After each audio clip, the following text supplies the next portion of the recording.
ಆತ್ಮೀಯ ಸ್ಪರ್ಧಾರ್ಥಿಗಳೇ, ಎಲ್ಲರಿಗೂ ನಮಸ್ಕಾರಗಳು. ನಮ್ಮ ಈ ಸ್ಪರ್ಧಾಯೋಗಿ ಅಕಾಡೆಮಿ ಯೂಟ್ಯೂಬ್ ಚಾನಲ್ಗೆ ಎಲ್ಲರಿಗೂ ಸ್ವಾಗತವನ್ನು ಕೋರುತ್ತೇನೆ. ಹಿಂದಿನ ತರಗತಿಯಲ್ಲಿ ಈ ಸಮಾಸಗಳಲ್ಲಿ ನಾವು ಕರ್ಮಧಾರಯ ಫಸ್ಟ್ ತತ್ಪುರುಷ ಸಮಾಸ, ಕರ್ಮಧಾರಯ ಸಮಾಸ, ಕ್ರಿಯಾ ಸಮಾಸ, ದ್ವಂದ್ವ ಸಮಾಸ, ದ್ವಿಗು ಸಮಾಸ, ಬಹುವ್ರೀಹಿ ಸಮಾಸಗಳ ಬಗ್ಗೆ ಕೂಡ ಚರ್ಚೆ ಮಾಡಿವಿ. ಇಂದಿನ ತರಗತಿಯಲ್ಲಿ ಸಮಾಸಗಳಲ್ಲಿ ಮುಂದಿನ ಭಾಗ ಈ ಒಂದು ಔಂಸಿ ಸಮಾಸಗಳ ಬಗ್ಗೆನೂ ನೋಡಬೇಕು. ಯಾವ ಸಮಾಸ ಇದು? ಔಂಸಿ ಸಮಾಸ.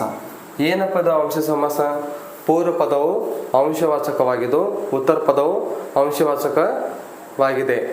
ಪೂರ್ವ ಪದದ ಅರ್ಥವು ಪ್ರಧಾನವಾಗಿರುವಂತಹ ಒಂದು ಸಮಾಸಕ್ಕೆ ಔಂಸಿ ಸಮಾಸ ಅಂತಲೂ ಕರಿತೀವಿ. ಇದನ್ನು ಬಹಳ ಸರಳ ರೀತಿಯಲ್ಲಿ ನಾ ಹೇಳ್ತೀನಿ. ಇಲ್ಲಿ ನೋಡ್ರಿ, ಈಗ 1ನೇ ಸಮಾಸದಿಂದ 6ನೇ ಸಮಾಸ ತನಕ ಭಾಳಷ್ಟು ಸರಳವಾಗಿ ಅಷ್ಟೇ ಸುಲಭವಾಗಿ ಹೇಳಿಕೊಟ್ಟೀನಿ. ಇಂದಿನ ತರಗತಿಯಲ್ಲಿ ಔಂಸಿ ಸಮಾಸಗಳ ಬಗ್ಗೆ ನಾವು ಚರ್ಚೆ ಮಾಡಬೇಕು. ಇಲ್ಲಿ ನೋಡ್ರಿ, ಫಸ್ಟ್ ಏನಪ್ಪ ಅಂದಮೇಲೆ ಔಂಸಿ ಸಮಾಸ ಅಂದ್ರೆ ಇದು ಡೆಫಿನಿಷನ್ ನೋಡ್ಕೊರಿ. ಔಂಸಿ ಸಮಾಸ ಇದಕ್ಕಂತ ನಾವು ಕರಿತೀವಿ. ಪೂರ್ವ ಪದವು ಅಂಶವಾಚಕವಾಗಿಯೂ, ಪೂರ್ವ ಪದ ಏನಿರಬೇಕು? ಅಂಶವಾಚಕ ಇರಬೇಕು. ಉತ್ತರ ಪದವು ಅಂಶವಾಚಕವಾಗಿದ್ದು ಪೂರ್ವ ಪದದ ಅರ್ಥವು ಪ್ರಧಾನವಾಗಿರುವ ಅಥವಾ ವಿಶೇಷವಾಗಿರುವ ಈ ಸಮಾಸಕ್ಕೆ ಏನಂತ ಕರಿತೀವಿ ನಾವು? ಔಂಸಿ ಸಮಾಸ ಅಂತ ಕರಿತೀವಿ.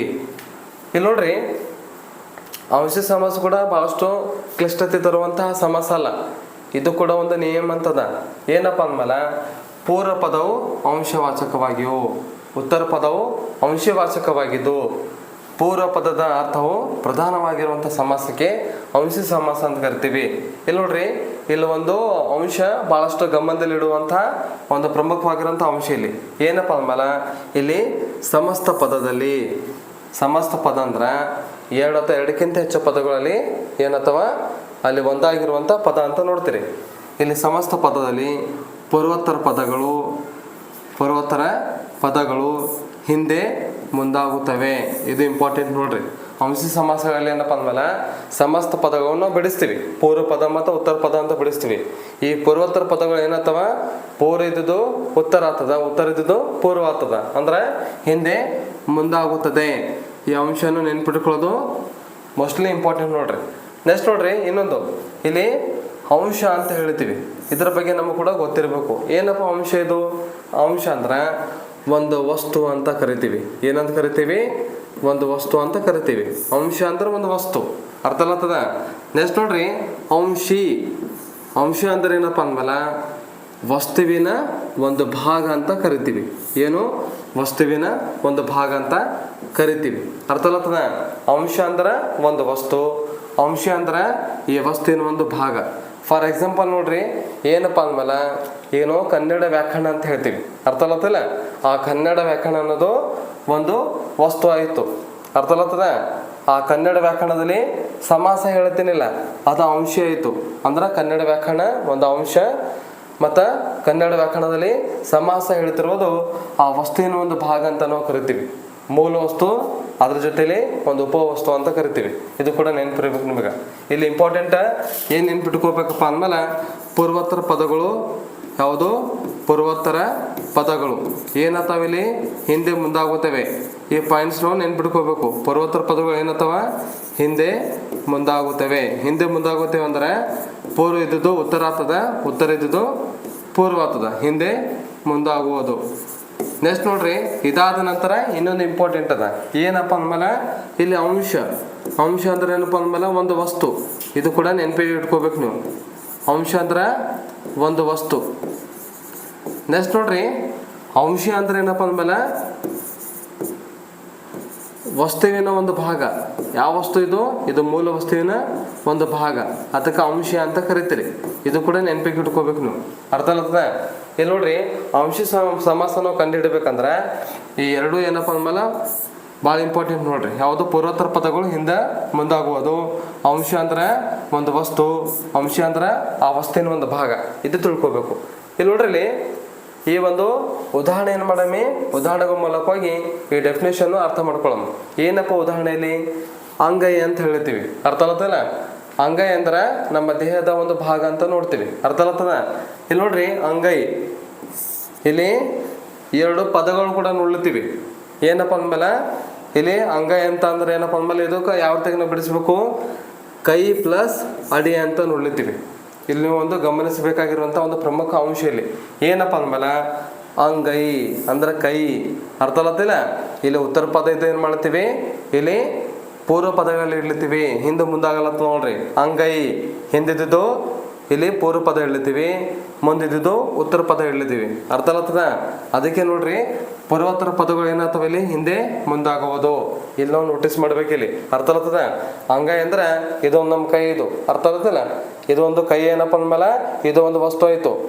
ಆ ಒಳಗೆ ಇರುವಂಥ ಈ ಭಾಗ ಅದಕ್ಕೆ ಏನಂತೀವಿ? ಅಡಿ ಅಂತ ಕರಿತೀವಿ. ಎರಡೂ ಕೂಡಿಸಿ ಏನಾಗ್ತದ? ಅಂಗೈ ಆಗ್ತದ. ಅದಕ್ಕೆ ನೋಡ್ರಿ, ಇಲ್ಲಿ ಉತ್ತರ ಪದ ಏನಲ್ಲತ್ತದ? ಪೂರ್ವ ಪದ ಅಲ್ಲತ್ತದ. ಪೂರ್ವ ಪದ ಏನಲ್ಲತ್ತದ? ಇಲ್ಲಿ ಉತ್ತರ ಪದ ಅಲ್ಲತ್ತದ. ಈ ರೀತಿಯಾಗಿ ಏನು ಮಾಡ್ತೀವಿ ನಾವು ನೋಡ್ಲಿತ್ತೀವಿ. ಅರ್ಥ ಆಗ್ತದ?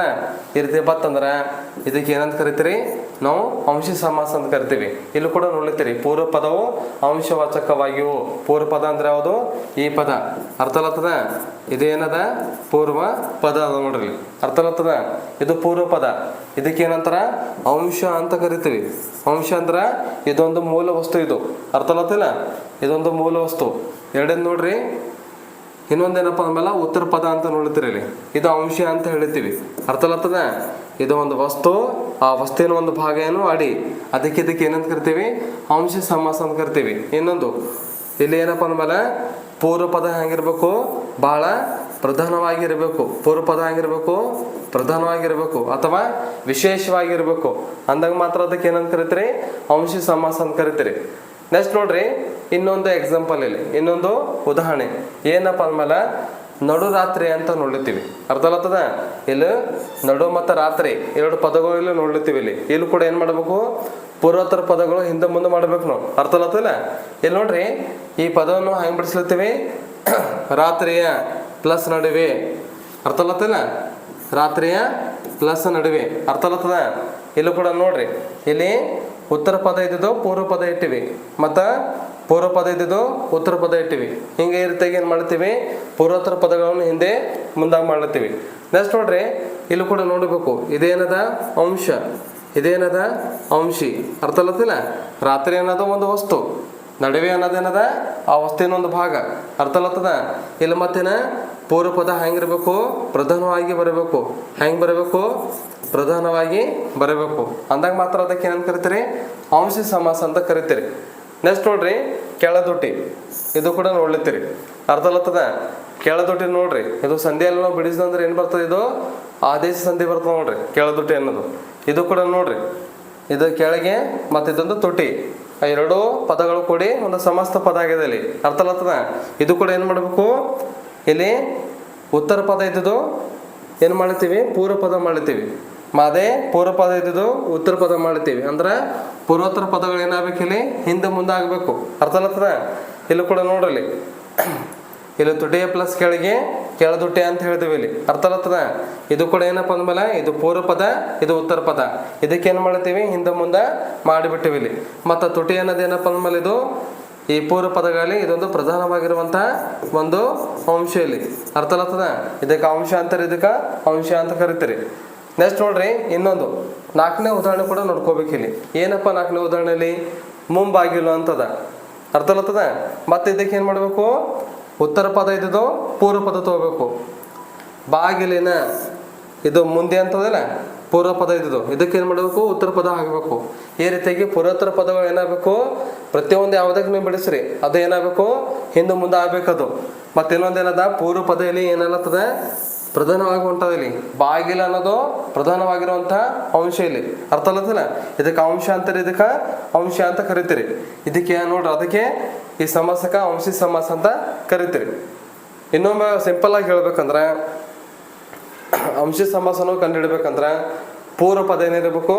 ಅಂಶವಾಚಕ ಇರಬೇಕು. ಉತ್ತರ ಪದ ಏನಿರಬೇಕು? ಅಂಶವಾಚಕ ಇರಬೇಕು. ಅದರ ಜೊತೆಯಲ್ಲಿ ಪೂರ್ವ ಪದದ ಅರ್ಥ ಹೆಂಗಿರ್ಬೇಕು? ಪ್ರಧಾನವಾಗಿರ್ಬೇಕು. ಅದಕ್ಕೆ ಇದಕ್ಕೆ ಯಾವ ಸಮಾಸ ಅಂತ ಕರಿತೀರಿ? ಅಂಶಿ ಸಮಾಸ ಅಂತ ಕರಿತೀರಿ. ಇನ್ನೊಂದು ವಿಶೇಷ ಏನಪ್ಪ ಅಂದ್ಮೇಲೆ, ಈ ಒಂದು ಸಮಾಸಗಳಲ್ಲಿ ಸಮಸ್ತ ಪದದಲ್ಲಿ ಏನಪ್ಪ ಅಂದ್ಮೇಲೆ ಪೂರ್ವೋತ್ತರ ಪದಗಳು ಏನಾಗಬೇಕು ಇಲ್ಲಿ ಹಿಂದೆ ಮುಂದಾಗಬೇಕು. ಅದೇ ರೀತಿಯಾಗಿ ಇನ್ನೊಂದೇನಪ್ಪ ಅಂದಮೇಲೆ ಇಲ್ಲಿ ಅಂಶ ಅಂದ್ರೆ ಒಂದು ವಸ್ತು, ಅಂಶ ಅಂದ್ರೆ ಆ ವಸ್ತುವಿನ ಒಂದು ಭಾಗ. ಇಷ್ಟು ನೆನ್ಪಿಟ್ರಂದ್ರೆ ಇದು ಆರಾಮಾಗಿ ಏನು ಮಾಡ್ಬೋದು ನಾವು ಸರಳ ರೀತಿಯಲ್ಲಿ ಅಂಶ ಸಮಾಸನು ತಿಳಿದುಕೊಳ್ಬೋದು. ಅರ್ಥ ಆಗ್ತದೆ. ಇನ್ನೊಮ್ಮೆ ನೋಡ್ರಿ ಉದಾಹರಣೆ ನೋಡ್ರಿ ಏನಪ್ಪ ಅಂದಮೇಲೆ ಅಂಗೈ ಅಂತ ನೋಡಿದ್ವಿ. ಇಲ್ಲಿ ಇದಕ್ಕೆ ಹಂಗೆ ಬಿಡಿಸ್ಬೇಕು, ಇಲ್ಲಿ ಪೂರ್ವ ಇದ್ದದ್ದು ಉತ್ತರ ಹಾಕಬೇಕು, ಉತ್ತರ ಇದ್ದದ್ದು ಪೂರ್ವ ಹಾಕಬೇಕು. ಅಂಗೈ ಅಂದ್ರೆ ಗೈ, ಕೈ ಪ್ಲಸ್ ಅಡಿ ಅಂಗೈ. ನಡು ರಾತ್ರಿ ಇಲ್ಲೂ ಕೂಡ ಹಂಗೆ ಮಾಡ್ತೇವೆ ನೋಡ್ರಿ. ಇಲ್ಲಿ ಹಿಂದಿದ್ದು ಮುಂದೆ ಹಾಕ್ಲತ್ತೀವಿ, ಮುಂದಿದ್ದು ಹಿಂದೆ ಹಾಕ್ಲತ್ತೀವಿ. ಅಂದ್ರೆ ರಾತ್ರಿಯ ಪ್ಲಸ್ ನಡುವೆ ನಡು ರಾತ್ರಿ. ಕೆಳದೊಟ್ಟಿ ಅದೇ ರೀತಿಯಾಗಿ ತುಟಿಯ ಪ್ಲಸ್ ಕೆಳಗೆ ಕೆಳದೊಟ್ಟಿ. ಮುಂಬಾಗಿಲು ಇಲ್ಲೂ ಕೂಡ ನೋಡ್ರಿ ಬಾಗಿಲಿದ್ದು ಮುಂದುಗಡೆ ಹಾಕ್ತೀವಿ, ಮುಂದಿದ್ದು ಹಿಂದುಗಡೆ ಹಾಕ್ತೀವಿ. ಇದೇ ರೀತಿಯಾಗಿ ಪೂರ್ವೋತ್ತರ ಪದಗಳು ಏನು ಮಾಡ್ತೀವಿ ಹಿಂದೆ ಮುಂದೆ ಮಾಡ್ಲತ್ತೀವಿ. ಈಗ ಅಂಶ ಸಮಾಸಗಳ ಬಗ್ಗೆ ನಿಮಗೆ ಗೊತ್ತಾಯ್ತು. ನೆಕ್ಸ್ಟ್ ನೋಡ್ರಿ ಅದೇ ರೀತಿಯಾಗಿ ಮತ್ತಷ್ಟು ಎಕ್ಸಾಂಪಲ್ ಕೂಡ ನಾವು ನೋಡ್ಕೋಬಹುದು. ಅಲ್ಲಿ ಅರ್ಥ ಆಗತ್ತೇನೆ. ಅಂಶ ಸಮಾಸ ಆಗ್ಬೇಕಂದ್ರೆ ಎರಡು ನೆನ್ಪಿಟ್ಕೋಬೇಕು. ಇಲ್ಲಿ ಏನಪ್ಪಾ ಅಂದ್ಮೇಲೆ ಇಲ್ಲಿ ಪೂರ್ವ ಪದ ಅಂಶ ಇರಬೇಕು, ಉತ್ತರ ಪದ ಅಂಶ ಇರಬೇಕು. ಮತ್ತೇನ ಪೂರ್ವ ಪದ ಹಂಗಿರ್ಬೇಕು, ಈ ಎರಡೂ ಪದಗಳಲ್ಲಿ ಪ್ರಧಾನವಾಗಿರುವಂತಹ ಈ ಒಂದು ವಿಶೇಷವಾಗಿರುವಂತಹ ಈ ಭಾಗದಲ್ಲಿ ನಾವು ನೋಡ್ಕೋಬೇಕಿಲ್ಲಿ. ನೆಕ್ಸ್ಟ್ ನೋಡ್ರಿ ಎಕ್ಸಾಂಪಲ್ 5ನೇದು ನೋಡ್ರಿ. ಏನಪ್ಪ ಎಕ್ಸಾಂಪಲ್ 5ನೇದು? ಯಾವ್ದು ಅಂಶ ಸಮಾಸಕ್ಕೆ ಸಂಬಂಧಪಟ್ಟಿರುವಂಥದ್ದು ಯಾವುದು? ತುದಿ ಮೂಗು. ಅರ್ಥ ಆಗ್ತಲ್ಲ. ಆಲ್ಮೋಸ್ಟ್ ಆಗಿ ಏನ್ ಮಾಡ್ತೀರಿ ದೇಹದ ಭಾಗಗಳು ಕೂಡ ನೋಡ್ಲಿತ್ತೀರಿ ಇಲ್ಲಿ. ಅರ್ಥ ಆಗ್ತದ. ನೆಕ್ಸ್ಟ್ ನೋಡ್ರಿ ತುದಿ ಮೂಗು ಇದು ಹೆಂಗ್ ಬಿಡಿಸ್ತೀರಿ? ಇಲ್ಲಿ ಕೂಡ ನೋಡ್ರಿ ತುದಿ ಮತ್ತ ಇದೊಂದು ಮೂಗು ಏನಪ್ಪಾ ಅಂದ್ಮೇಲೆ ಇದು ಮನುಷ್ಯನ ದೇಹದ ಭಾಗಗಳು. ಅರ್ಥ ಆಗ್ತದ. ಇಲ್ಲಿ ಕೂಡ ಎರಡು ಪದಗಳು ಕೂಡಿ ಒಂದು ಸಮಸ್ತ ಪದ ಆಯ್ತು. ಇಲ್ಲಿ ನಿಯಮ ಏನದಲ್ಲಿ ಪೂರ್ವೋತ್ತರ ಪದಗಳು ಏನಾಗಬೇಕು ಹಿಂದೆ ಮುಂದಾಗಬೇಕು. ಅರ್ಥ ಆಗ್ತದ. ಅದರಲ್ಲಿ ಪೂರ್ವ ಪದ ಹೆಂಗಿರ್ಬೇಕು ಪ್ರಧಾನವಾಗಿ ಬರಬೇಕು. ಅಂದಾಗ ಮಾತ್ರ ಅದಕ್ಕೆ ಏನಂತ ಕರಿತೀರಿ? ಅಂಶ ಸಮಾಸ ಅಂತ ಕರಿತೀರಿ. ನೆಕ್ಸ್ಟ್ ನೋಡ್ರಿ ಇಲ್ಲೂ ಕೂಡ ನೋಡ್ರಿ ಮೂಗಿನ ಪ್ಲಸ್ ತುದಿ ಅಂದ್ರೆ ಇಲ್ಲಿ ಉತ್ತರ ಪದ ಇದ್ದಿದ್ದು ಪೂರ್ವ ಪದ ಮಾಡ್ತೀವಿ, ಮತ್ತು ಪೂರ್ವ ಪದ ಇದ್ದಿದ್ದು ಉತ್ತರ ಪದ ಮಾಡ್ತೀವಿ. ಅರ್ಥ ಆಗ್ತದ. ಅದಕ್ಕೆ ಏನಂತ ಕರಿತೀರಿ? ಅಂಶ ಸಮಾಸ ಅಂತ ಕರಿತೀರಿ. ಮತ್ತು ಪೂರ್ವ ಪದ ಹೆಂಗಿರ್ಬೇಕಿಲ್ಲಿ ಪ್ರಧಾನವಾಗಿ ಬರಬೇಕಿಲ್ಲಿ. ಹೆಂಗ್ ಬರಬೇಕು? ಪ್ರಧಾನವಾಗಿ ಬರಬೇಕು. ನೆಕ್ಸ್ಟ್ ನೋಡ್ರಿ ಇನ್ನೊಂದು ಎಕ್ಸಾಂಪಲ್ ಯಾವುದು? ಮುಂಗಾಲು. ಅರ್ಥ ಆಗ್ತದ. ಇಲ್ಲೂ ಕೂಡ ನೋಡ್ರಿ ಗಾಲು ಅಂದ್ರ ಎಲ್ಲಿ ಮತ್ತೇನ ಉತ್ತರ ಪದ ಇದ್ದು ಪೂರ್ವ ಪದ ಮಾಡ್ದೇವಿ. ಕಾಲಿನ ಪ್ಲಸ್ ಮುಂದೆ ಮುಂಗಾಲು. ಅರ್ಥ ಆಗ್ತದ. ಇಲ್ಲಿ ಪೂರ್ವೋತ್ತರ ಪದಗಳು ಏನ್ ಮಾಡ್ತೀವಿ ಹಿಂದೆ ಮುಂದೆ ಮಾಡ್ತೀವಿ. ಅರ್ಥ ಆಗ್ತದ. ಇದು ಪೂರ್ವ ಪದ, ಇದು ಉತ್ತರ ಪದ. ಇಲ್ಲಿ ಎರಡೂ ಪದಗಳಲ್ಲಿ ಕಾಲ ಎಂಬುದೇನಪ್ಪ ಅಂದ್ಮೇಲೆ ಬಹಳಷ್ಟು ಪ್ರಧಾನವಾಗಿರುವಂತ ಅಂಶ ಇದು. ಅರ್ಥ ಆಗ್ತದ. ಇದಕ್ಕೆ ಪೂರ್ವ ಪದಕ್ಕೆ ಏನಂತೀವಿ? ಅಂಶ ಅಂತ ಕರಿತೀವಿ. ಇದಕ್ಕೆ ಏನಂತ ಕರಿತೀವಿ? ಅಂಶ ಅಂತ ಕರಿತೀವಿ. ಅರ್ಥ ಆಗ್ತದ. ಮೊದಲೇ ಹೇಳಿನಿ ಅಂಶ ಅಂದ್ರ ಆ ಒಂದು ವಸ್ತು, ಅಂಶ ಅಂದ್ರ ಆ ವಸ್ತುವಿನ ಒಂದು ಭಾಗ. ಅರ್ಥ ಆಗ್ತದ. ನೆಕ್ಸ್ಟ್ ನೋಡ್ರಿ ಇನ್ನೊಂದು ಎಕ್ಸಾಂಪಲ್ ಯಾವುದು? ಹಿಂದೆಲೆ. ಅರ್ಥ ಆಗ್ತಲ್ಲ. ಇದು ಕೂಡ ಮಾನವ ದೇಹದ ಒಂದು ಭಾಗ. ಇದು ಹೆಂಗ್ ಬಿಡಿಸ್ತೀರಿ? ಇಲ್ಲಿ ಹಿಂದೆ ಮತ್ತು ತಲೆ ಆ ಎರಡೂ ಪದಗಳು ಕೂಡಿಸಿ ಸಮಸ್ತ ಪದ ಆಯ್ತು. ಇದಕ್ಕೂ ನಾವು ಬಿಡಿಸ್ಬೇಕು. ಯಾವ ರೀತಿ ಬಿಡಿಸ್ಬೇಕು? ಫಸ್ಟ್ ಉತ್ತರ ಪದ ಇದ್ದಿದ್ದು ಪೂರ್ವ ಪದ ಮಾಡಬೇಕು, ಮತ್ತ ಪೂರ್ವ ಪದ ಇದ್ದಿದ್ದು ಉತ್ತರ ಪದ ಮಾಡ್ಬೇಕು. ಇಲ್ಲಿ ತಲೆ ಪ್ಲಸ್ ಹಿಂದೆ ಹಿಂದೆಲೆ. ಅರ್ಥ ಆಗತ್ತಲ್ಲ. ಇಲ್ಲಿ ಕೂಡ ನೋಡ್ರಿ ಇದು ಎಲ್ಲೋಯ್ತು ಇಲ್ಲಿ ಬಂತು, ಇದೆಲ್ಲ ಬಂತು ಇಲ್ಲಿ ಬಂತು. ಈ ರೀತಿಯಾಗಿ ಪೂರ್ವೋತ್ತರ ಪದಗಳು ಏನಾಗ್ಲತ್ತಾವ ಇಲ್ಲಿ ಹಿಂದೆ ಮುಂದಾಗ್ಲತ್ತವ. ಇಲ್ಲಿ ಮತ್ತ ನೋಡ್ಬೇಕು ಇಲ್ಲಿ ಪೂರ್ವ ಪದ ಹೆಂಗಿರ್ಬೇಕಿಲ್ಲಿ ಪ್ರಧಾನವಾಗಿ ಬರಬೇಕು, ವಿಶೇಷವಾಗಿ ಬರಬೇಕು. ಅಂದಾಗ ಮಾತ್ರ ಅದಕ್ಕೆ ಯಾವ ಸಮಾಸ ಅಂತ ಕರಿತೀರಿ? ಅಂಶ ಸಮಾಸ ಅಂತ ಕರಿತೀರಿ. ನೆಕ್ಸ್ಟ್ ಇನ್ನೊಂದು ಎಕ್ಸಾಂಪಲ್ 8ನೇದು ಯಾವುದು? ನಡುಗನ್ನಡ. ನಡುಗನ್ನಡ ಇದು ಕೂಡ ನೋಡ್ರಿ ಆಲ್ಮೋಸ್ಟ್ ಆಗಿ ಎಲ್ಲಿ ಮಾಡ್ತೀವಿ ಆದೇಶ ಸಂಧಿಗಳನ್ನ ನೋಡ್ಕೊಳ್ತೀವಿ ಇಲ್ಲಿ. ಅರ್ಥ ಆಗ್ತಿಲ್ಲ. ನೋಡ್ರಿ ಮುಂಗಾಲು ಕೂಡ ಆದೇಶ ಸಂಧಿ ಆಗ್ತದ. ಮತ್ತೆ ಎರಡನೇದೇನಪ್ಪ ಅಂದ್ಮೇಲೆ ಇದು ನಡುಗನ್ನಡ ಕೂಡ ಆದೇಶ ಸಂಧಿ ಆಗ್ತದ ನೋಡ್ರಿ. ನೆಕ್ಸ್ಟ್ ನೋಡ್ರಿ ನಡುಗನ್ನಡ ಹೆಂಗ್ ಬಿಡಿಸ್ತೀರಿ? ಕನ್ನಡದ ಪ್ಲಸ್ ನಡುವೆ. ಹೆಂಗ್ ಬಿಡಿಸ್ತೀರಿ? ಕನ್ನಡದ ಪ್ಲಸ್ ನಡುವೆ ನಡುಗನ್ನಡ ಅಂತ ಬಿಡಿಸ್ತೀರಿ. ಇಲ್ಲೂ ಕೂಡ ನೋಡ್ಬೇಕಿಲ್ಲಿ ಏನಪ್ಪ ಅಂದ್ಮೇಲೆ ಇದು ಪೂರ್ವ ಪದ, ಇದು ಉತ್ತರ ಪದ. ಅರ್ಥ ಆಗ್ತಲ್ಲ. ಎರಡರಲ್ಲಿ ಪ್ರಧಾನವಾಗಿರುವಂತಹ ಒಂದು ಪದ ಯಾವುದು? ಕನ್ನಡ. ಯಾವುದು? ಕನ್ನಡ. ಅರ್ಥ ಆಗ್ತದ. ಈ ರೀತಿಯಾಗಿ ಪೂರ್ವ ಮತ್ತು ಉತ್ತರಗಳಲ್ಲಿ ಪ್ರಧಾನವಾಗಿ ಯಾವ್ದು ಬರಬೇಕು? ಪೂರ್ವ ಪದ ಬರಬೇಕು. ಅಂದಾಗ ಮಾತ್ರ ಅದಕ್ಕೆ ಏನಂತ ಕರಿತೀರಿ? ಅಂಶಿ ಸಮಾಸ ಅಂತ ಕರಿತೀರಿ. ನೆಕ್ಸ್ಟ್ ನೋಡ್ರಿ ನಡುಗೋಡೆ. ಈ ಪದವನ್ನು ಹೆಂಗ್ ಬಿಡಿಸ್ತೀರಿ? ಸೇಮ್ ಅದೇ ರೀತಿಯಾಗಿ ಯಾವ ರೀತಿಯಾಗಿ ಬಿಡಿಸ್ತೀರಿ? ಗೋಡೆಯ ಪ್ಲಸ್ ನಡುವೆ ನಡುಗೋಡೆ ಅಂತ ಬಿಡಿಸ್ತೀರಿ. ಇಲ್ಲೂ ಕೂಡ ನೋಡ್ರಿ ಇದು ಪೂರ್ವ ಪದ, ಇದು ಉತ್ತರ ಪದ. ನಡು ಅನ್ನೋದು ಇಲ್ಲಿ ಬಂತು, ಗೋಡೆ ಅನ್ನೋದು ಇಲ್ಲಿ ಬಂತು. ಅಂದ್ರೆ ಪೂರ್ವೋತ್ತರ ಪದಗಳು ಏನಾಗ್ಲತ್ತಾವಲ್ಲಿ ಹಿಂದೆ ಮುಂದಾಗುತ್ತಿದ್ದೇವೆ. ಅದೇ ರೀತಿಯಾಗಿ ಗೋಡೆ ಎಂಬುದೇನಪ್ಪ ಅಂದ್ಮೇಲೆ ಪ್ರಧಾನವಾಗಿರುವಂತಹ ಒಂದು ಪದ. ಅದಕ್ಕೆ ಇದಕ್ಕೆ ಯಾವ ಸಮಾಸ ಅಂತ ಕರೀತಾರೆ? ಅಂಶಿ ಸಮಾಸ ಅಂತ ಕರೀತಾರೆ.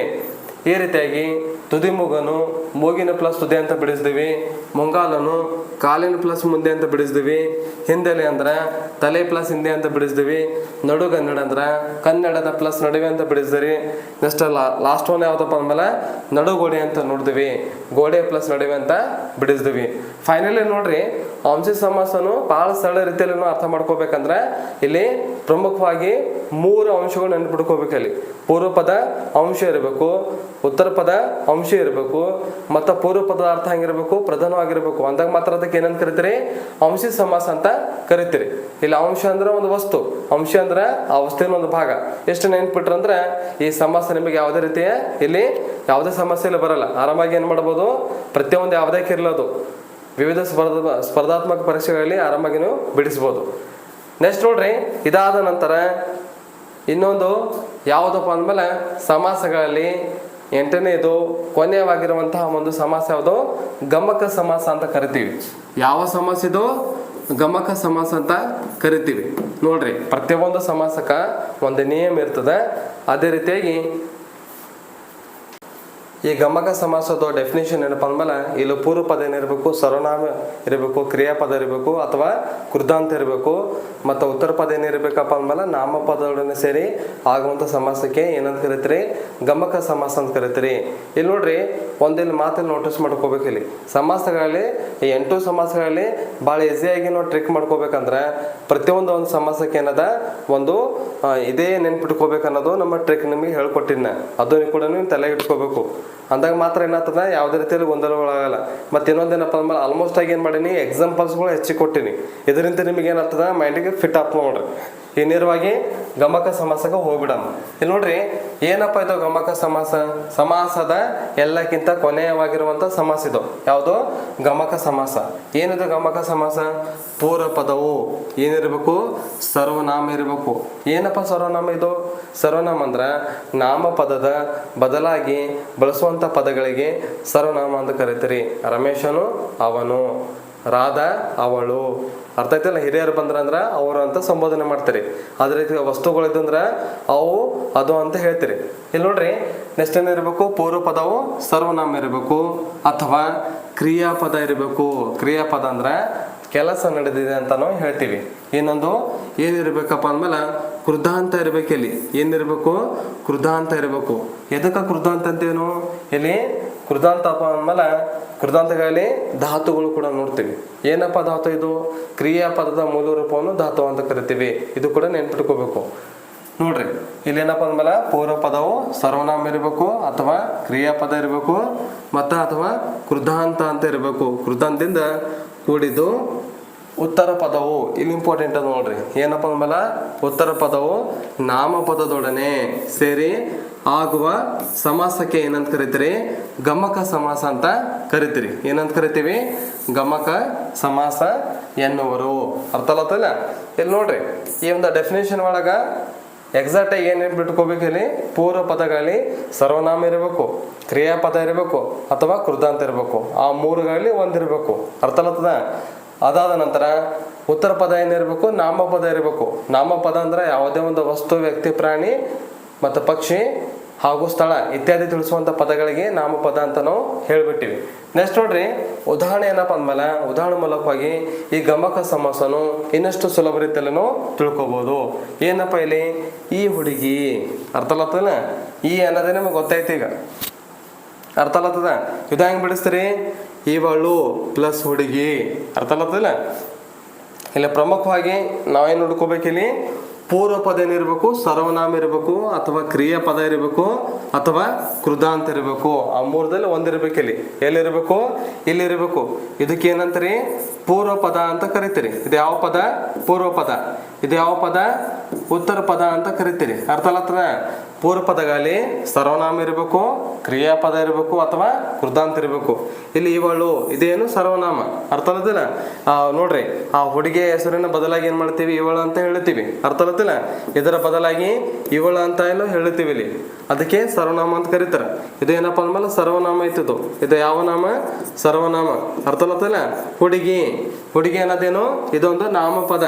ಅರ್ಥ ಆಗ್ತದ? ಇದೇನಪ್ಪ ಅಂದಮೇಲೆ ನಾಮಪದ. ಈ ರೀತಿಯಾಗಿ ಏನಪ್ಪ ಅಂದಮೇಲೆ ಸಮಸ್ತ ಪದವನ್ನು ಈ ರೀತಿಯಾಗಿ ನಾವು ಬಿಡಿಸ್ಬೇಕಿಲ್ಲಿ. ಈ ಹುಡುಗಿ ಅಂದ್ರೆ ಇವಳು ಪ್ಲಸ್ ಹುಡುಗಿ, ಪೂರ್ವ ಪದ ಸರ್ವನಾಮದ, ಉತ್ತರ ಪದ ನಾಮಪದ ಅದ. ಅರ್ಥ ಆಗತ್ತಿಲ್ಲ? ಈ ರೀತಿಯಾಗಿ ಇತ್ತಂದ್ರ ಇದಕ್ಕೆ ಯಾವ ಸಮಾಸ ಅಂತ ಕರಿತೀರಿ? ಗಮಕ ಸಮಾಸ ಅಂತ ಕರಿತೀರಿ. ನೆಕ್ಸ್ಟ್ ನೋಡ್ರಿ ಇನ್ನೊಂದು ಎಕ್ಸಾಂಪಲ್. ಯಾವುದು? ಆ ಹುಡುಗ. ಇದ ಹೆಂಗ್ ಬಿಡಿಸ್ತೀರಿ? ಆ ಹುಡುಗ. ಅರ್ಥ ಆಗತ್ತಿಲ್ಲ? ಅವನು ಪ್ಲಸ್ ಹುಡುಗ, ಆ ಹುಡುಗ. ಈ ಆದ ಬದಲಾಗಿ ಏನ್ ಮಾಡ್ತೀವಿ? ಅವನು ಅಂತ ಬಳಕೆ ಮಾಡ್ತೀವಿ. ಅವನು ಏನದಲ್ಲಿ? ಇದೊಂದು ಸರ್ವನಾಮ. ಅವನು ಏನದ? ಸರ್ವನಾಮ. ಅರ್ಥ ಆಗತ್ತಿಲ್ಲ? ಹುಡುಗ ಇದೇನದ? ನಾಮಪದದ. ಇದು ಉತ್ತರ ಪದದಲ್ಲಿ ಏನು ನೋಡ್ಲತ್ತೀವಿ? ನಾಮಪದ ನೋಡ್ಲತ್ತೀವಿ. ಅಂದ್ರೆ ಆ ಹುಡುಗ, ಅವನ ಪ್ಲಸ್ ಹುಡುಗ. ಅವನ ಅನ್ನೋದು ಪೂರ್ವ ಪದ, ಇದು ಸರ್ವನಾಮ. ಉತ್ತರ ಪದಗಳಲ್ಲಿ ಹುಡುಗ ಅಂತ ನೋಡಿದ್ರಿ, ಇದು ನಾಮಪದ. ಈ ರೀತಿಯಾಗಿ ಉತ್ತರ ಪದಗಳಲ್ಲಿ ಸರ್ವನಾಮ ಇರಬೇಕು, ಕ್ರಿಯಾಪದ ಇರಬೇಕು ಅಥವಾ ಕೃದಾಂತ ಇರಬೇಕು. ಯಾವ್ದಾರ ಒಂದಿರಬೇಕು. ಉತ್ತರ ಪದ ಏನಿರ್ಬೇಕಲ್ಲಿ? ನಾಮಪದ ಇರಬೇಕು. ಅಂದಾಗ ಮಾತ್ರ ಇದಕ್ಕೆ ಏನಂತ ಕರಿತೀರಿ?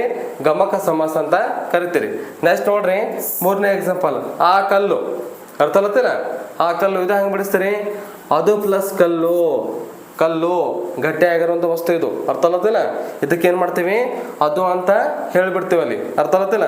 ವಸ್ತು ಬಂದಂದ್ರೆ ಅದಕ್ಕೆ ಏನು ಮಾಡ್ತೀರಿ? ಅದು ಇದು ಅಂತ ಬಳಕೆ ಮಾಡ್ತೀವಿ. ಎಲ್ಲಿ? ಸರ್ವನಾಮಗಳಲ್ಲಿ. ಇಲ್ಲಿ ಕೂಡ ನೋಡ್ರಿ, ಅದು ಪ್ಲಸ್ ಕಲ್ಲು, ಆ ಕಲ್ಲು. ಅದನ್ನೋದು ಸರ್ವನಾಮ. ಅದು ಅನ್ನೋದು ಏನದ? ಸರ್ವನಾಮ. ಕಲ್ಲು ಅನ್ನೋದು ಏನದ? ಇದು ಒಂದು ನಾಮಪದ. ನಾಮಪದ. ಈ ರೀತಿಯಾಗಿ ನೋಡ್ತೀರಿ. ಹಿಂಗೆ ಬತ್ತಂದ್ರೆ ಅದಕ್ಕೆ ಗಮಕ ಸಮಾಸ ಅಂತ ಕರಿತೀವಿ. ಇನ್ನೊಮ್ಮೆ ನೋಡ್ರಿ ಉದಾಹರಣೆ. ಈ ಹುಡುಗಿ ಹೆಂಗೆ ಬಿಡಿಸ್ತೀರಿ? ಇವಳು ಪ್ಲಸ್ ಹುಡುಗಿ, ಈ ಹುಡುಗಿ. ಇದು ಸರ್ವನಾಮ, ಇದು ನಾಮಪದ. ಅದಕ್ಕೆ ಗಮಕ ಸಮಾಸ ಅಂತ ಕರಿತೀರಿ. ನೆಕ್ಸ್ಟ್ ಎರಡನೇದು ಆ ಹುಡುಗ. ಹೆಂಗೆ ಓದ್ತೀರಿ? ಅವನು ಪ್ಲಸ್ ಹುಡುಗ, ಆ ಹುಡುಗ. ಈ ರೀತಿಯಾಗಿ ಬಿಡಿಸ್ಬೇಕು. ಅವನ ಅನ್ನೋದು ಸರ್ವನಾಮ, ಹುಡುಗ ಅನ್ನೋದು ನಾಮಪದ. ಪೂರ್ವ ಪದ ಸರ್ವನಾಮ ಇರಬೇಕು, ಉತ್ತರ ಪದ ನಾಮಪದ ಇರಬೇಕು. ಅಂದಾಗ ಮಾತ್ರ ಅದಕ್ಕೆ ಗಮಕ ಸಮಾಸ ಅಂತ ಕರಿತೀವಿ. ನೆಕ್ಸ್ಟ್ ನೋಡ್ರಿ ಆ ಕಲ್ಲು. ಹೆಂಗೆ ಬಿಡಿಸ್ತೀರಿ? ಅದು ಪ್ಲಸ್ ಕಲ್ಲು, ಆ ಕಲ್ಲು. ಇದು ಸರ್ವನಾಮ, ಇದು ನಾಮಪದ. ಈ ರೀತಿಯಾಗಿ ಗಮಕ ಸಮಾಸನು ಈ ರೀತಿಯಾಗೂ ಬಿಡಿಸ್ಬೋದು. ನೆಕ್ಸ್ಟ್ ನೋಡ್ರಿ ಇದಾದ ನಂತರ ಮತ್ತಷ್ಟು ಏನು ಮಾಡಬಹುದು? ಎಕ್ಸಾಂಪಲ್ಗಳು ನೋಡ್ಕೋಬಹುದು. ಯಾವುದು? ಗಮಕ ಸಮಾಸ ಸಂಬಂಧಪಟ್ಟಿದ್ದು. ಯಾವುದು? ಗಮಕ ಸಮಾಸ ಸಂಬಂಧಪಟ್ಟಿದ್ದು. ಆ ಮನೆ. ಹೆಂಗೆ ಬಿಡಿಸ್ತೀರಿ? ಅದು ಪ್ಲಸ್ ಮನೆ, ಆ ಮನೆ. ಪ್ರತಿಯೊಂದು ಪೂರ್ವ ಪದಗಳಲ್ಲಿ ಸರ್ವನಾಮ ನೋಡ್ತೀರಿ ನೋಡ್ರಿ. ಅರ್ಥ ಆಗತ್ತಿಲ್ಲ? ಅದು ಇದೇನದ? ಸರ್ವನಾಮ. ಸರ್ವನಾಮ. ಮನೆ ಇದೇನಪ್ಪ ಅಂದ್ಮೇಲೆ ಇದೊಂದು ನಾಮಪದ. ಇದೇನದ? ನಾಮಪದ. ಒಂದು ಸರ್ವನಾಮ, ಇನ್ನೊಂದು ನಾಮಪದ. ಇಂದಾಗ ಮಾತ್ರ ಗಮಕ ಸಮಾಸ ಅಂತ ಕರಿತೀರಿ. ನೆಕ್ಸ್ಟ್ ನೋಡ್ರಿ ಐದನೇ ಎಕ್ಸಾಂಪಲ್. ಏನದ? ಹಾರುವ ಹಕ್ಕಿ ಅಂತ ನೋಡ್ಲಿತ್ರಿ ಇಲ್ಲಿ. ಅರ್ಥ ಆಗತ್ತಿಲ್ಲ? ಇಲ್ಲಿ ಕ್ರಿಯೆ ನಡೆದ ನೋಡ್ರಿ. ಹಕ್ಕಿ ಏನು ಮಾಡತ್ತದ? ಹಾರಾಟ ಮಾಡತ್ತದ ಇಲ್ಲಿ ಆಕಾಶದಲ್ಲಿ. ಇಲ್ಲಿ ಕೂಡ ನೋಡ್ರಿ ಹೆಂಗೆ ಬಿಡಿಸ್ತೀರಿ? ಹಾರುತ್ತಿರುವ ಹಕ್ಕಿ, ಹಾರುತ್ತಿರುವ. ಇದೊಂದು ಕ್ರಿಯಾಪದ. ಹಾರು ಕ್ರಿಯೆ ನಡೆದಿಲ್ಲ, ಕೆಲಸ ನಡೆದಲ್ಲಿ. ಇದು ಕ್ರಿಯಾಪದ. ಇದೇನದ? ನಾಮಪದ. ಹಕ್ಕಿ ಅನ್ನೋದು ಪಕ್ಷಿ ಒಂದು ಹೆಸರದಲ್ಲ, ಹಕ್ಕಿ ಅನ್ನೋದು. ಅದಕ್ಕೆ ನೋಡ್ರಿ ಇದು ಕ್ರಿಯಾಪದ, ಇದು ನಾಮಪದ. ಅಂದ್ರೆ ಪೂರ್ವ ಪದಗಳಲ್ಲಿ ಸರ್ವನಾಮ ಇರಬೇಕು, ಕ್ರಿಯಾಪದ ಇರಬೇಕು ಅಥವಾ ಕೃದಾಂತ ಇರಬೇಕು. ಉತ್ತರ ಪದಗಳಲ್ಲಿ ನಾಮಪದ ಇರಬೇಕು. ಈ ರೀತಿ ಬತ್ತಂದ್ರೆ ಅದಕ್ಕೆ ಗಮಕ ಸಮಾಸ ಅಂತ ಕರಿತೀರಿ. ನೆಕ್ಸ್ಟ್ ನೋಡ್ರಿ ಈ ಬೆಕ್ಕು. ಹೆಂಗೆ ಬಿಡಿಸ್ತೀರಿ? ಇದು ಪ್ಲಸ್ ಬೆಕ್ಕು, ಈ ಬೆಕ್ಕು. ಇಲ್ಲೂ ಕೂಡ ನೋಡ್ರಿ ಇದು ಅನ್ನೋದೇನದ? ಇದು ಸರ್ವನಾಮ. ಇದು ಅನ್ನೋದೇನದ? ಸರ್ವನಾಮ. ಬೆಕ್ಕು ಅನ್ನೋದೇನದ? ಇದು ಒಂದು ನಾಮಪದ. ಅದಕ್ಕೆ ಇದಕ್ಕೆ ಏನಂತ ಕರಿತೀರಿ? ಗಮಕ ಸಮಾಸ ಅಂತ ಕರಿತೀರಿ. ಲಾಸ್ಟ್ ಒಂದು ನೋಡ್ರಿ ಎಕ್ಸಾಂಪಲ್ ಏಳನೇದು. ಆ ತಂದೆ ತಾಯಿಯರು. ಆ ತಂದೆ ತಾಯಿಯರು. ಹಿರಿಯ ಹೆಂಗೆ ಬಿಡಿಸ್ತೀರಿ? ತಂದೆ ತಾಯಿಯರು ಅಂದ್ರೆ ಹಿರಿಯರು ನಮ್ದು. ನೆಕ್ಸ್ಟ್ ನೋಡ್ರಿ ಅವರು ಪ್ಲಸ್ ತಂದೆ ತಾಯಿಯರು. ಈ ರೀತಿಯಾಗಿ ನಾವು ಬಿಡಿಸ್ಬೇಕು. ಇದೇನಪ್ಪ ಅಂದ್ಮೇಲೆ ಇದು ಸರ್ವನಾಮ. ಇದೇನದ? ಅವರು ಅನ್ನೋದು ಸರ್ವನಾಮ. ನೆಕ್ಸ್ಟ್ ನೋಡ್ರಿ ಇದೇನಾಗ್ತದ? ತಂದೆ ಮತ್ತು ತಾಯಿ ನಾಮಪದ. ನಾಮಪದ. ಈ ರೀತಿ ಬರ್ತಂದ್ರೆ ಅದಕ್ಕೆ ಗಮಕ ಸಮಾಸ ಅಂತ ಕರಿತೀರಿ. ಇನ್ನೊಮ್ಮೆ ನೋಡ್ರಿ ಆ ಮನೆ. ಹೆಂಗೆ ಬಿಡಿಸ್ರಿ? ಅದು ಪ್ಲಸ್ ಮನೆ, ಆ ಮನೆ. ಹಾರುವ ಹಕ್ಕಿ. ಹಾರುತ್ತಿರುವ ಪ್ಲಸ್ ಹಕ್ಕಿ, ಹಾರುವ ಹಕ್ಕಿ. ಈ ಬೆಕ್ಕು. ಇದು ಪ್ಲಸ್ ಬೆಕ್ಕು, ಇದು ಬೆಕ್ಕು. ಆ ತಂದೆ ತಾಯಿಯರು. ಅವರು ಪ್ಲಸ್ ತಂದೆ ತಾಯಿಯರು. ಈ ರೀತಿಯಾಗಿ ನಾವು ಬಿಡಿಸ್ಬೇಕು. ಫೈನಲಿ ನೋಡ್ರಿ ಗಮಕ ಸಮಾಸನ ತಿಳ್ಕೊಬೇಕಂದ್ರೆ ಪೂರ್ವ ಪದಗಳಲ್ಲಿ ಸರ್ವನಾಮ, ಕ್ರಿಯಾಪದ ಅಥವಾ ಕೃದಾಂತ ಇರಬೇಕು, ಮೂರದಲ್ಲಿ ಒಂದಿರಬೇಕು. ಉತ್ತರ ಪದಗಳಲ್ಲಿ ಏನಿರಬೇಕು, ನಾಮಪದ ಇರಬೇಕು. ಅಂದಾಗ ಮಾತ್ರ ಅದಕ್ಕೆ ಗಮಕ ಸಮಾಸ ಅಂತ ನಾವು ಕರಿತೀವಿ. ಅರ್ಥಲತ್ತದ ಇಷ್ಟಗಳೇ ನೋಡ್ರಿ ಸಮಾಸಗಳ ಬಗ್ಗೆ 8 ಸಮಾಸಗಳನ್ನು ಭಾಳ ಸರಳ ರೀತಿಯಲ್ಲಿ ನಿಮ್ಮ ಮುಂದೆ ಪ್ರಸ್ತುತ ಮಾಡೀನಿ. ನೀವು ಸ್ವಲ್ಪ ಈ ವಿಡಿಯೋಗಳು ಕರೆಕ್ಟಾಗಿ ನೋಡ್ಕೊರಿ. ಒಂದು ನೋಟ್ಬುಕ್ ಒಳಗೆ ಅದು ನೋಟ್ ಮಾಡಿ ಇಡ್ರಿ, ಪ್ರಾಕ್ಟೀಸ್ ಮಾಡಿರಿ. ಪ್ರತಿಯೊಂದು ಇದು ಕಾಂಪಿಟೇಟಿವ್ ಎಕ್ಸಾಮ್ನಾಗ ಕನ್ನಡ ಅನ್ನೋದು ನಿಮಗೆ ಅತ್ಯಂತ ಉಪಯುಕ್ತವಾಗಿರುವಂತಹ ಒಂದು ವ್ಯಾಕರಣ ಭಾಗ ನಿಮ್ಗೆ ಹೇಳ್ಕೊಟ್ಟೀನಿ. ಇಷ್ಟು ವೇಳೆ ನಾ ಹೇಳಿರುವಂಥ ವಿಡಿಯೋಗಳು ನಿಮಗೆ ಸುಲಭ ಅನ್ನಿಸ್ದಪ್ಪ ಅಂದಮೇಲೆ ಈ ಒಂದು ನಮ್ಮ ಯೂಟ್ಯೂಬ್ ಚಾನಲ್ಗೆ ಏನು ಮಾಡಿರಿ, ಸ್ವಲ್ಪ ಸಪೋರ್ಟ್ ಅದು ಮಾಡಿರಿ. ಇಷ್ಟು ಹೇಳಿ ಈ ಒಂದು ಕ್ಲಾಸ ಇಂದಿಗೆ ನಾವು ಮುಕ್ತಾಯಗೊಳಿಸುತ್ತೀವಿ.